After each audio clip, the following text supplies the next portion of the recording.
Hello, hello, hello. This is Jenna Cantor, performer and physical therapist. I'm the founder of Powerful Performer, coming live to bring on another speaker who will be at the conference this Saturday. Yes, this Saturday, September 29th. Super, super excited. Let's see if this works. Oh, I see you on here. Let me try add. Ooh, yes, I want to bring you on to my video. Clicking approve. If it works this time. Oh, go on. Here we go. Oh, drum roll, drum roll. It's always an exciting moment. Yes, We it did it! worked. We did it. It's I like a feel like small miracle that this happened at all. it really, it's so true. At 9 o'clock in the morning. Good morning, everyone. Abby and I thought it would be, if we were going to really start people's week off right, it would be with her saying, hey guys, good news. You'll get to see me this Saturday at Hunter It's College. true. It's definitely true. And I, unlike a lot of people, have been up for the past 4 hours. So I've had half a day already. I'm ready to It's go. for you. Your Monday's halfway done. It's Yeah. amazing. So, Abby, would you mind telling what you're going to be speaking on, and then also a little bit about yourself? Yeah, sure. So I am speaking on cash-based physical therapy, and I have a cash-based practice here in New York City. I specialize with women who are pregnant and postpartum, and specifically female athletes or women who want to get active or remain active throughout their pregnancy and then postpartum. And my practice is based here in New York City, so it's kind of an interesting place to have a cash-based practice because it's people would say it's really competitive, but I would just say that the market is really amazing for physical therapists here. And when I put my presentation together, I wanted to hit a lot of different aspects of opening your own practice, having a hybrid practice, having a truly cash-based practice. What are some of the benefits of having it? What is it? What are some of the pitfalls of having it? What are some of the things that you need to consider before you really even open your own practice or make it a side hustle? And so I like to get into that and to kind of get people to start thinking about what their professional goals are and whether or not a cash-based practice really fits into that vision of what they want for the rest of their lives and what they want their career to be. And then there are a couple of how-tos, and I talk about how I started my practice and made it profitable in the first year of its being open.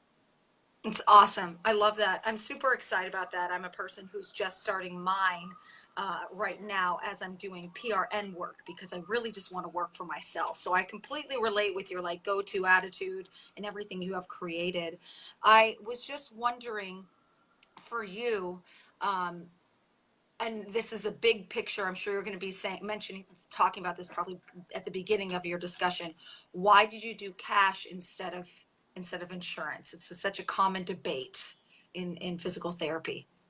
Yeah, and I don't think it's a common debate, but I don't think it was really much of a choice because I knew that I didn't want to go into debt bringing on a bunch of staff to do my insurance paperwork for me, and I knew that I didn't have the capital to do it myself because in New York State, and you're going to have to look at your different state laws. In New York State, you if you're not a New York State licensed physical therapist, you can't own a physical therapy practice, and so you can't get we can't raise money and get investors and have that kind of thing. So it makes it more complicated to own a physical therapy practice here. But also because I do a lot of pelvic health and I do a lot of pregnancy postpartum, and it's not well reimbursed to begin with. The paperwork to try and get it reimbursed is really met with a lot of misogyny and hypocrisy in our medical system anyway.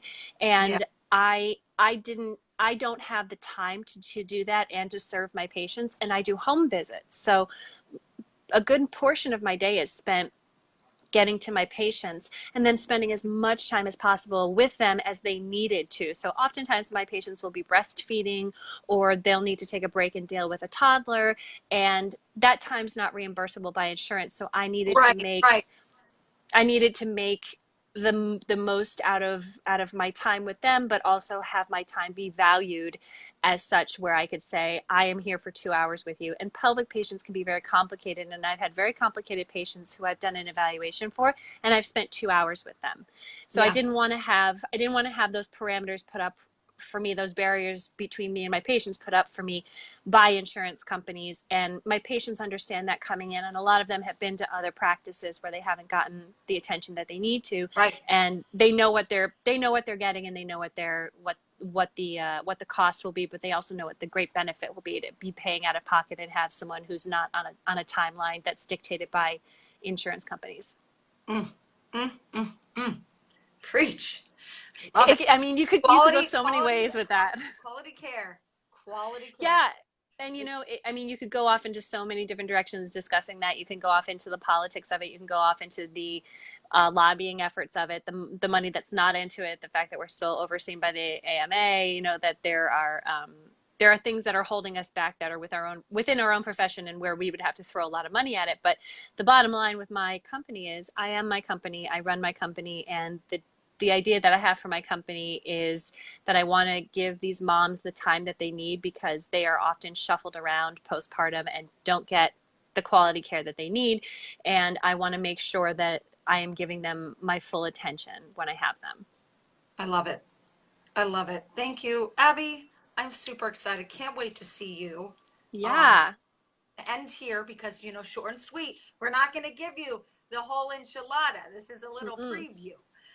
But thank you so much, Abby. I can't wait to see you and to hug you and to talk about other things. I know. We have to catch up. I'm so excited. It's going to be a I, great day. oh, it's going to be a great day. And are you going to be able to go to the after party as well for people attending? I'm going to try. I'm going to try and go to the after party at least for like 30, 45 minutes. I do have 2 kids of my own at home, so it's a long day to be away from them. So I'm going to try to be there as much as I can. I'll definitely Try, be there guys. So early. this means at the conference, catch her there. If you have questions, you want to connect with her primarily at the conference. If you're going to try to rely on the after party, and that's okay, because she's coming in to be available literally all day for you, so you can find her. All right, take care. Thank you, Abby. Thanks, Jenna. Bye. Bye.